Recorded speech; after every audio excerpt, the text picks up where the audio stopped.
Salam berkah Kiai Marketing. Assalamualaikum warahmatullahi wabarakatuh. Teman-teman channel YouTube-nya Kiai Marketing. Seperti biasa, kita akan sharing berkaitan dengan permasalahan yang ada di masyarakat, yang lagi update nih. Kebetulan video-video kita 4 yang sebelumnya kan memang bicara mengenai kredit macet, mengenai pinjaman online, mengenai kendaraan pinjaman mobil dan motor kamu.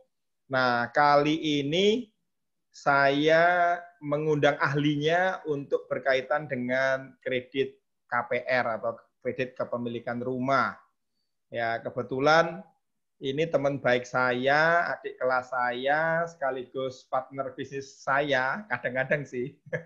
Namanya Pak Tito Cahyadi, di sebelah kiri layar saya. Selamat sore, Assalamualaikum Pak Tito. Selamat sore, Waalaikumsalam warahmatullahi wabarakatuh. Jangan panggil Pak lah, kita kan adik kelas. Ya kan udah sama-sama tua Pak, jadi Pak.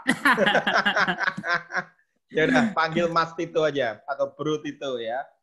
Beliau ini kebetulan juga masih di kantor, masih di salah satu bank yang terbesar di Indonesia. Kita sapa gimana ininya Pak, suasana kantor PPKM, kok Bapak masih di kantor ini, nggak WFH? PPKM itu tidak mengharuskan untuk bisnis esensial 100% WFH ya. Gitu ya. Ada batasannya, kalau nggak salah sih 50%. Sampai esensial salah satunya. Oh iya, setengah hari tapi ya, kalau bank ya? Setengah hari, kalau dibagi 2 shift setengah hari. Setengah hari, saya masuk siang. Kalau sampai apa? Setengah malam? Saya setengah sadar ini. Saya pikir shift-nya shift malam kan, bagian kredit kan malam-malam kan ya. Oh enggak lah, siang sampai sore aja, tapi belandang sampai malam. Nunggu gitu. Matahari terbenam dulu lah. Iya. Takut hitam. Takut manis nanti ya? Ya, kalau manis pasti. Kalau hitam itu yang ditakutkan. Mutlak masalahnya hitam itu. Iya, maksudnya manis itu supaya jadi penghibur yang orang-orang hitam. Kan hitam manis. Alhamdulillah. Oke, langsung ke topik perbankan nih Pak. Gimana sih suasana perkreditan ya untuk pandemi ini, seperti apa di lingkup perbankan maupun di lingkup debiturnya sendiri, di nasabahnya banyak yang mengalami keluhan nggak Pak selama pandemi ini? Selama pandemik ini udah berjalan kurang lebih 18 bulan ya. 2020 awal atau 2019 akhir ya. Itu cukup ya, kalau saya di sekitaran Mangga 2 memang cukup berat. Karena banyak toko-toko yang ditutup, kemudian aktivitas yang dibatasi. Ya tarik ulur lah. Waktu awal pandemi banyak yang ditutup, kemudian dibuka lagi, dilonggarin, sekarang ditutup lagi. Ya pukulan yang ibarat kata kalau dipukul 2 kali lah. Pukulan pertama mungkin masih pingsan, yang kedua ini nggak tahu ini keliengan masih berjalan, bisa jadi keliengan. Dan kondisi sekarang memang banyak debitur kita yang kesulitan untuk pembayaran. Ya dari tahun kemarin udah sulit, sekarang udah tambah sulit lagi. Yang mau nggak mau kita sebagai orang bank ya kita harus empati lah. Kita kan partner bisnis, bukan istilahnya ya, punya kuasa penuh lah, enggak lah. Kita partner bisnis, kita sama-sama membantu ya toh. Kemudian kalau partner bisnis kita kesusahan ya kita harus bantu. Seperti apa kita bantu. Kalau di bisnis perbankan namanya restrukturisasi kredit ya, sebisa mungkin itu bisa menyelamatkan atau membantu debitur lah. Dalam sisi hal kewajiban dia kepada kita, kepada bank, bisa terjangkau bagi debitur, bagi sisi perbankan tidak dirugikan. Begitu. Sama-sama menguntungkan, bukan saling menjatuhkan, enggak. Yes. Jadi ada berapa macam restruct yang bisa diberikan ke debitur. Satu, suku bunga bisa diturunkan, bukan berarti dihilangkan, enggak, diturunkan. Karena itu memang kewajiban. Kemudian kedua, penjadwalan ulang pembayaran. Yang ketiga bisa namanya pengalihan kewajiban. Artinya bisa jadi debitur untuk saat ini tidak ada sumber pendapatan atau penghasilan, bisa jadi dialihkan semua kewajibannya di akhir periode. Itu adalah option terakhir apabila memang debitur benar-benar tidak ada sumber pendapatan. Mau gimana lagi harus kita terapkan itu. Memang berat bagi kita karena bank itu pendapatan terbesar saat ini mungkin dari sisi bunga. Kecuali ada bank-bank yang mungkin notabene udah misalnya e-bankingnya udah kuat, mungkin sisi-sisi tersebut bisa digali untuk menjadi sumber pendapatan. Tapi ada sebagian bank yang memang menitik beratkan pada bunga, baik bunga pinjaman atau simpanan. Itu mungkin ada yang mau ditanyakan lagi, Ya, Bapak. Nah, khusus untuk session kayak kali ini saya dapat pertanyaan Pak berkaitan dengan posisi nasabah ini yang kredit KPR-nya sudah mulai macet ya. Dalam artian karena pandemi ini kemudian dia juga dirumahkan, sementara kebutuhan yang lain juga tidak bisa diturunkan ya. Pastinya dia agak ngos-ngosan untuk pembayaran kredit KPR-nya yang sudah berjalan 5 tahun inilah ya.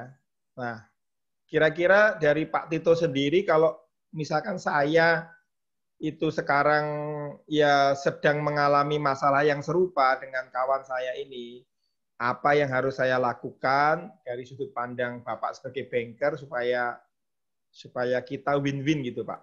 Terima kasih, Pak. Oke, terima kasih. Pertanyaannya cukup banyak ditanyakan nih. Tapi kalau sudah macet itu ada sedikit kurang komunikasi sebetulnya antara debitur dengan pihak bank. Sebetulnya kalau kita bisa mitigasi dari awal, ya kan, itu kalau pembayaran sekali gagal, artinya kan udah warning. Apalagi dua. Ya, kalau macet itu udah pembayaran di atas 6 kali udah macet itu. Jadi ya. 6 bulan itu cukup waktu yang lama. Kalau Ini kita baru macet 1 bulan ini Pak. Nah baru akan macet maksudnya. Nah ini apa yang harus saya lakukan Pak gitu atau teman harus saya klarifikasi dulu itu. Untuk macet sendiri kan sebenarnya kolektibilitas macet. Pemahaman kami di perbankan, macet berarti dia udah 6 kali nggak bayar, akhirnya nggak ada selama 6 bulan berturut-turut itu tidak ada pembayaran sekali, sama sekali berarti namanya macet. Tapi kalau terkendala pembayaran dan 1, 2 itu masih dalam perhatian khusus lah. Nah kalau kita bicara dia tidak ada pemasukan atau kesulitan untuk pembayaran kewajiban dia pada bulan pertama atau kedua, ketiga, sebaiknya dibicarakan dulu sama pihak bank. Karena bagaimanapun juga bank tidak akan ya namanya kita manusia ya, sisi humanisnya juga masih ada. Tidak mungkin langsung diputus, ya udah kalau bisa bayar digelontorin, dimacetin aja nanti tinggal diselesaikan. Nah, itu sebenarnya itu terlalu apa ya nggak manusiawi lah. Kalau di kami kita terapkan, kita komunikasi yang terpenting, debitur mengajukan istilahnya keberatan atau memang pengen dia melakukan relaksasi atau pengajuan restrukturisasi kredit. Nah, nanti kita kasih formulanya. Artinya dia kesulitan dalam bidang apa nih, pembayaran apa nih, dia mampunya berapa, ya kan? Katakan baru dia bisanya setengah dari kewajibannya, ya kita usahakan setengah itu cukup lah untuk berapa bulan ke depan sampai benar-benar normal kembali keadaan. Bisa jadi setengah pembayaran itu hanya bunga atau pokoknya aja yang diambil atau bunganya aja diambil. Itu tergantung kebijaksanaan masing-masing perbankan. Nah, jadi apa yang dilakukan Pak? Apa nulis surat permohonan atau datang dulu ke banknya, ketemu AO-nya atau bagaimana langkah-langkahnya gitu? Kira-kira kalau ada 10 langkah ya Bapak jelasin 10 langkah, kalau cuma 3 langkah ya 3 langkah gitu Pak. Sebetulnya tinggal debitur ke bank, ngajuin permohonan, ya kan. Kalau dia karyawan, nunjukin bukti sebelum COVID atau pandemi ini, atau ya sebelum ada kegagalan pembayaran ini, pendapatannya berapa, ada slip gaji yang disertakan sebelum dan sesudah, ya kan. Maksud batas limitnya itu adalah batas waktunya pandemi ini, katakanlah dia bulan Desember nih 2020 masih normal pembayarannya karena sumber pendapatannya masih normal. Betul, Tapi betul. masuk tahun 2021 ada pembayaran istilah gaji dia berkurang, tunjukinlah gajinya memang berkurang dari perusahaan dia bekerja. Nah, dia minta keringanan itu dari standar dasarnya itu. Kita melihatnya kalau dari sisi pegawai ya kita lihat dari slip gaji yang dia terima, di cross check dengan namanya rekening koran payroll-nya dia atau rekening gaji dia, memang dia memang berkurang pendapatannya, ya kan? Berkurangnya berapa, kemudian dia biaya hidupnya berapa. Nah, nanti kita estimasi nih. Kita analisa, kita hitung, ternyata dia mampunya sekian dari kewajibannya. Nah, sekian rupiah ini cukup untuk bayar bunga aja atau bayar pokok juga atau cuma salah satu doang nih. Biasanya perbankan akan ambil untuk bunganya aja nih. Sekian persen untuk bunganya aja, pokoknya dialihkan. Namanya KPR, itu kalau perpanjangan jangka waktu tidak dimungkinkan. Karena ada sisi analisa yang harus diulang lagi kalau perpanjangan. Saya agak mulas sedikit ya Mas ya. Ya. Kalau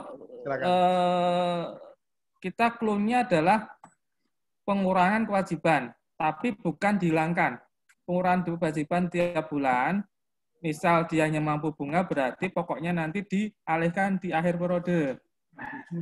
Berarti kalau misalkan KPR-nya 15 tahun nggak bisa dipanjangin dari 18, itu nggak bisa ya? Nanti akan timbul satu efeknya, asuransi jiwa akan berubah. KPR itu ada dua asuransi yang melekat. Satu KPR rumah, asuransi rumah, kemudian asuransi jiwa kredit. Itu melekat dua. Ya, betul. Paham. Nah, kalau kita perpanjang, itu akan merubah asuransi kebakarannya, tenornya berubah, asuransi jiwanya juga berubah. Ya kan? Nah, nanti akan Halo?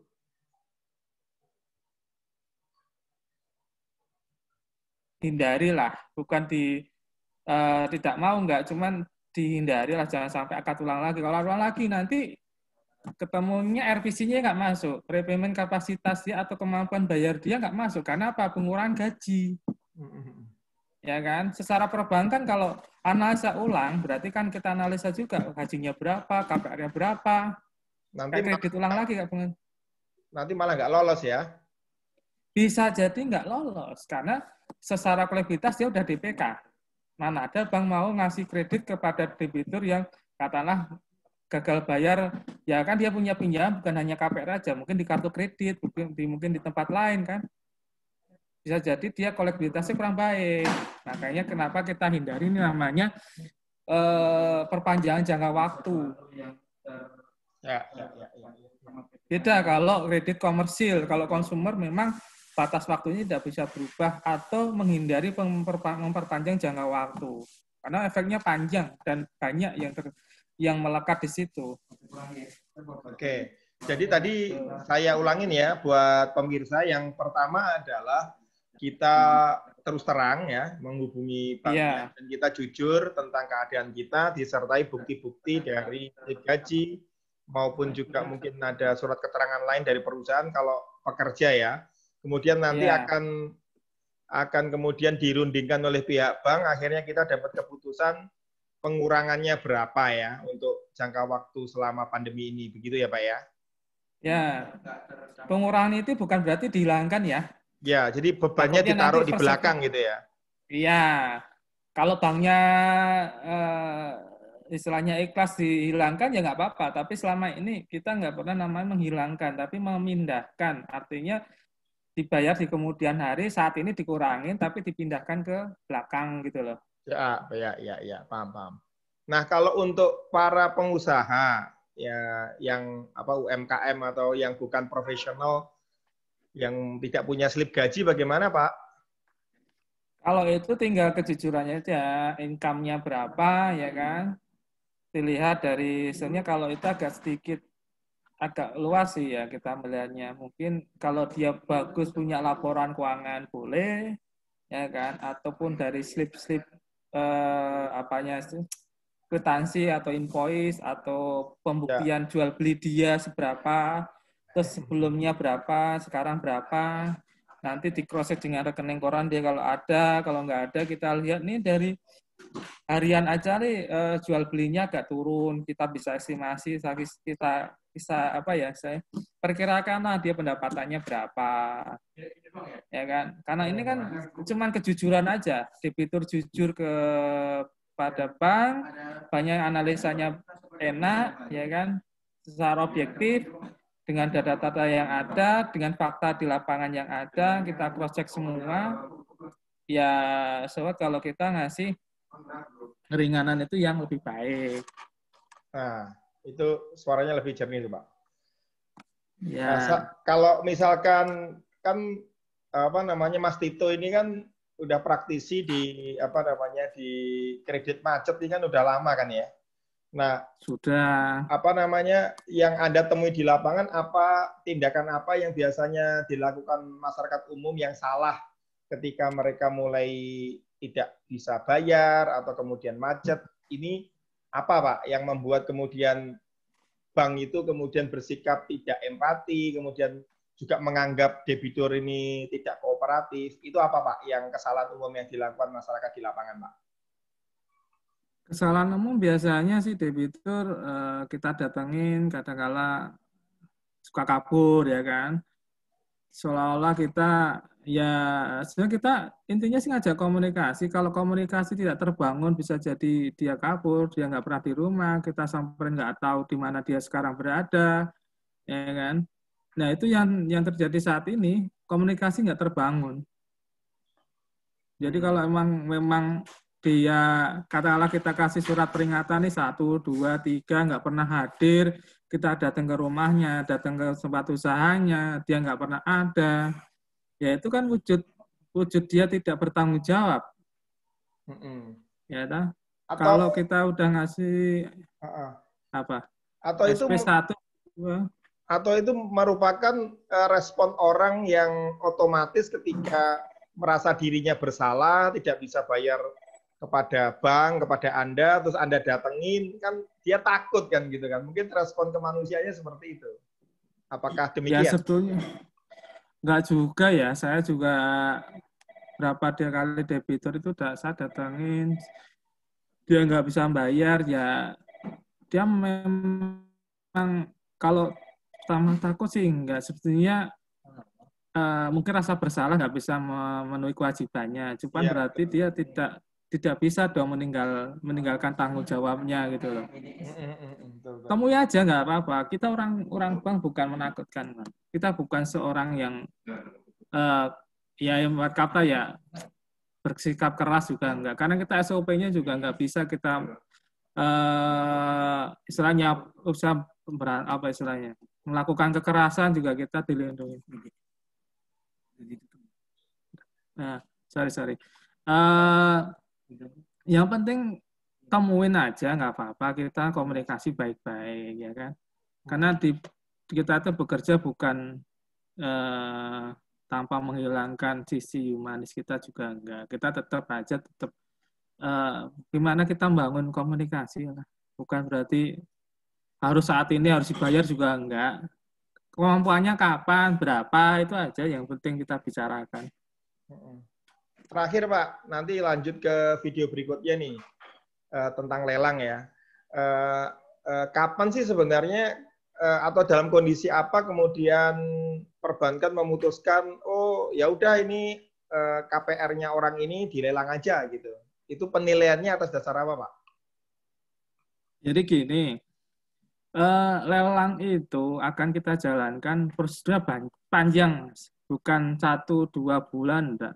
Panjang itu. Tapi kalau kita garis bawahi satu, komunikasi tidak terbangun nih, ya kan? Kita datangi sekali, 2 kali, 3 kali, ya nah. Kita cuma komunikasi, ya berkata kita manusia lah. Kalau kita udah ngajak ngobrol baik-baik, tanggapannya negatif, ya rasa hati kan kecewa lah. Ini debitur mau kita bantu, tapi kok malah kayak gini, ya kan? Kemudian secara prosedur kita sudah ngasih surat peringatan 1, tidak ditanggepin. Dalam artian tanggepin minimal telepon. Nah, di situ pasti ada nomor telepon kantor, nomor telepon kita sendiri, ya kan. SP2 tidak ditanggepin juga, SP3 nggak tanggepin juga, SP terakhir, pemanggilan terakhir nggak ditanggepin juga. Artinya kan itu dua langkah pertama yang kita jalankan secara prosedur. Yang kedua, ya sudah, kalau emang nggak ada tanggapan, biasanya kita akan bikin jaminan itu kita kasih plang. Kan ada namanya klausul di perjanjian itu, kita diperbolehkan untuk mempublikasi seandainya dia bukan prestasi. Nah, ya, itu kita bisa kasih plang. Saya pernah kedapatan tetangga klaster saya di Pilok ya, ditulisi rumah ini dalam penyitaan atau pengawasan atau whatever lah. Ya, iya. Biasanya saya jalankan seperti itu. Kalau memang kondisinya nggak bisa diapa-apain lagi, maksudnya komunikasi nggak bisa terbangun, nasabah nggak kooperatif, ya kan? Ya namanya kita udah berusaha untuk lebih keadaan debitur lebih baik, tapi tanggapannya negatif, ya mau gimana lagi? Itu jalan terakhir sebetulnya kalau lelang itu. Nah kalau sudah di pilok-pilok gitu, itu udah menjelang lelang atau kurang berapa bulan dari lelang?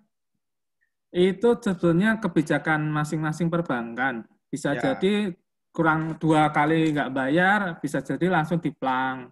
Tidak ada ketentuan bakunya kapan plang itu akan dipasang. Cuman itu kebijakan masing-masing. Kalau saya sendiri praktek di lapangan, saya kasih plang itu kalau memang masih bisa komunikasi, saya nggak pernah kasih plang. Meskipun mau menjelang lelang, itu nggak akan saya kasih plang. Tapi kalau udah menjelang lelang, udah dinyatakan macet nih, lelang udah dinyatakan macet, ya sudah, saya kasih plang, saya kasih waktu dia untuk menyelesaikan sampai lelang itu akan dijalankan. Kalau lelang udah dijalankan, mendekati lelang dijalankan, sampai lelang dijalankan tidak ada komunikasi, tidak ada penyelesaian, mau nggak mau kita jalankan lelang sesuai tanggal yang dijadwalkan. Tuh. Oke. Ya, kalau masa plang dipasang atau enggak, ya itu perbankan, kebijakan masing-masing perbankan lah beda-beda. Nah, itu yang dikatakan rumah itu siap dilelang itu ketika sudah macet berapa bulan, Mas? Secara aturan sih macet, dikatakan macet berapa bulan itu sebenarnya kolektivitas macet itu saya informasikan 3 kali tidak bayar itu baru kolek 2. Ya. K2 ya namanya yang keempat, ya.